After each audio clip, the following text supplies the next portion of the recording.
Today we will do the lesson the living world adaptation and classification. So student, this is the last part of this lesson, that is a part 4 of class 7. So let's see the last part of this lesson.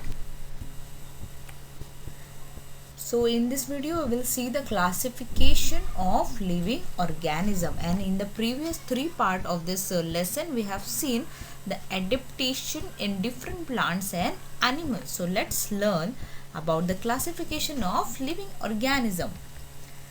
Student, it is difficult to study and remember all the organism in this diverse living world at the same time. That means we know that in this world there are many types of different types of plants are there, different types of animals and microorganisms are there.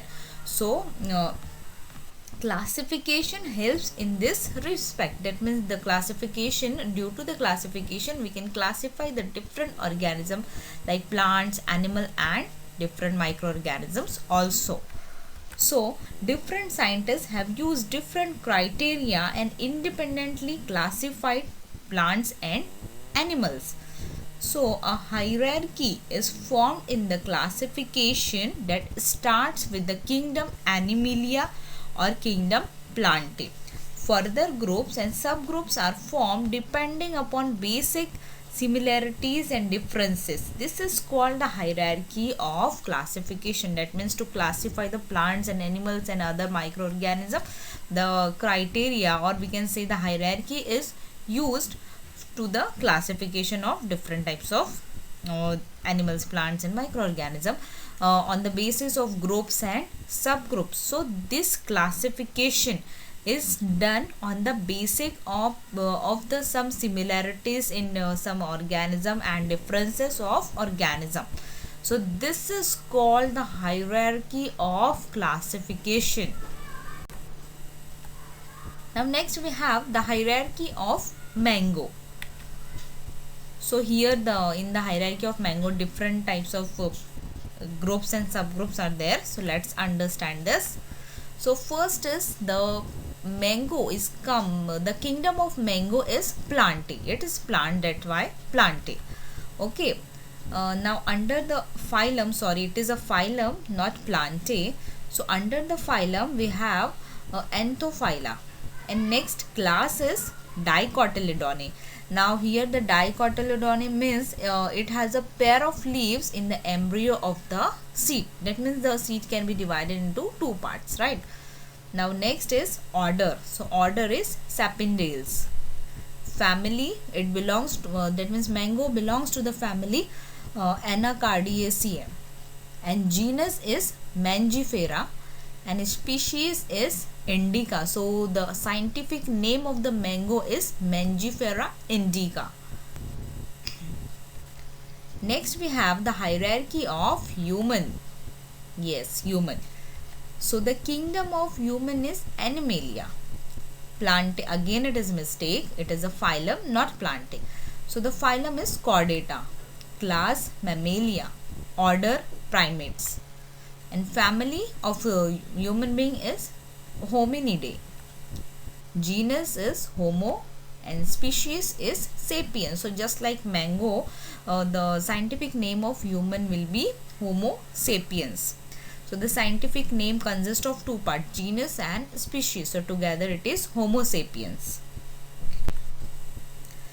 Now let's study the binomial nomenclature by Carl Linnaeus. So this is a type of a hierarchy of classification put forward by the scientist Carl Linnaeus. Let's study.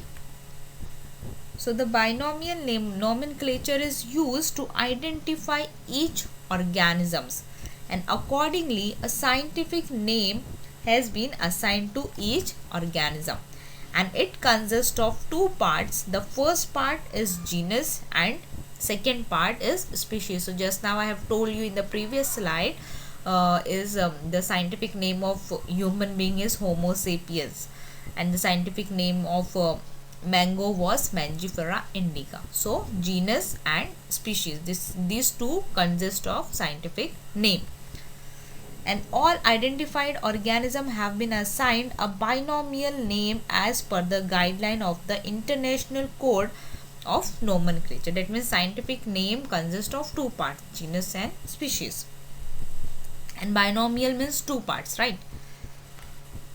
And all the organisms of a species are similar, that irrespective of differences in color, height, habitats and habits, they can reproduce among themselves and form new individual like themselves. For example, all domestic cats in the world belong to the same species, and the same is true in the case of animals like hen, cow, dog, etc., and plants like mango, wheat, maize, etc.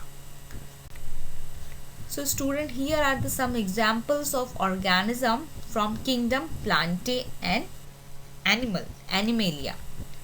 So here two tables are table is given to us, in which first column is living things and second column is for the scientific name of particular living thing. Okay, so first living thing is dog. So the scientific name of dog is Canis lupus familiaris. Okay, and the living second is cow, and the scientific name for cow is Bos taurus.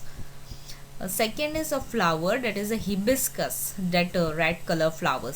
Okay, so the scientific name for hibiscus is Hibiscus rosa sinensis. So here the hibiscus is a genus and Rosa sinensis is a species.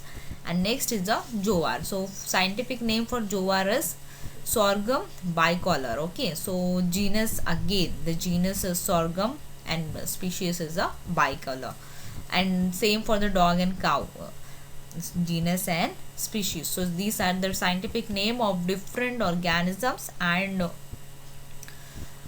different living things. So this you have to remember, the scientific name of the living things, and you have to student, you have to find out the scientific names for other animals and plants also. Okay, and you have to make the similar column just like I have made. So student, this was all about this lesson. I hope you all have understood in better way. In next chapter we will start in our next video. Thank you.